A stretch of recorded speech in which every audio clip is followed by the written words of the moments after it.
Welcome to Word Processing Module 4.2, Modifying Tables. So by splitting and merging cells, using shading, and inserting rows and columns. Again, this is the Google Docs version. So sometimes you want to have tables merged or cells merged in the table. It's most common to merge the top line because that will allow you to take that top line, use it as sort of a title.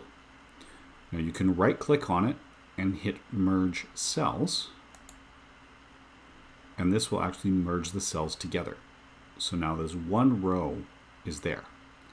But now imagine we did that and we decided, no, you know what, we wanted to have one to the left and split the rest. We can unmerge cells. That's how we split them. We can't automatically turn that into one cell and 5 cells. We do have to do that in 2 steps. We can also insert rows. So notice if we right click when we're on that cell, we can insert rows above, below, left, or right. If we highlight 2 rows, we can insert 2 rows above, 2 rows below, still just one left or right. So if you want to work with more than one row or column, you can highlight those. Same thing, we can delete the rows or the column or even the entire table. Now it talks about distributing rows and distributing columns. Those are options as well. You notice we could change the height and width of these columns by dragging these borders around. But let's say we want them all evenly spaced, or even we just want these evenly spaced. So let's highlight just these. We can distribute these columns, and now we see all 3 of them are the same width on the same space of the page. So they are split into 3 equal columns. We can distribute all 5 of them. We highlight those 5 and we distribute the columns. If we just wanted to do these 2, we'd have to be careful not to select that merged cell.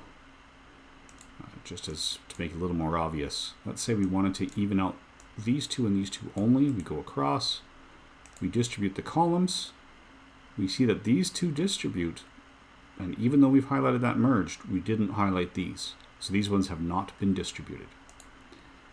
This row is a little bit wider than the rest.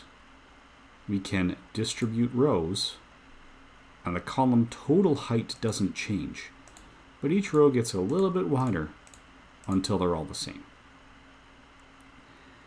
The final one we need to look at is the shading.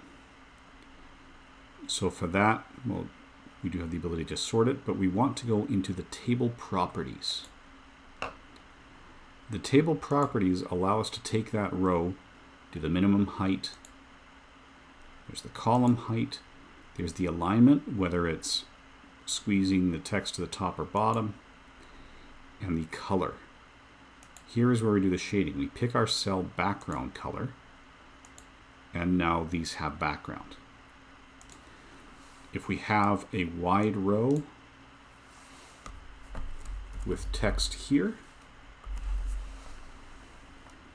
it's this table, the cell vertical alignment, that tells us whether the text goes at the top, the middle, or the bottom when it doesn't fill it, and whether the table is centered, right, or left. That's the table on the page. So that's the entire table, that's not just the cell. To check the cell alignment, we do that with these menus as we did for the regular paragraphs. So this alignment here is for the entire table. So the table wasn't the width of the page. If it was shrunken down like this, then that table alignment would be more obvious that it was left, centered, or right. But these are the options we can access for manipulating that table.